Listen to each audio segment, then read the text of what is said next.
আমি গৈ আছো দিগন্ত ভাৰতী কোন।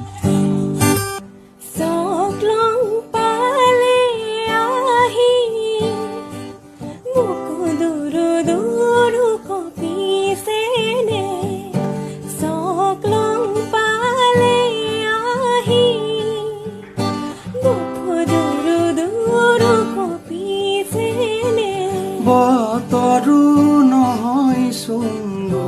মাগুৱা ভাল পোৱা কিয় কৰা আধৰুৱা দিহিঙৰ গৰা জহিছে খহিছে আঁতৰৰ পৰা দেখাই দেখিছে মোৰে মন নদী দুয়োটি পাৰ কিয়নো খহিছে তুমি দেখিছানে দেখিবা বিচানে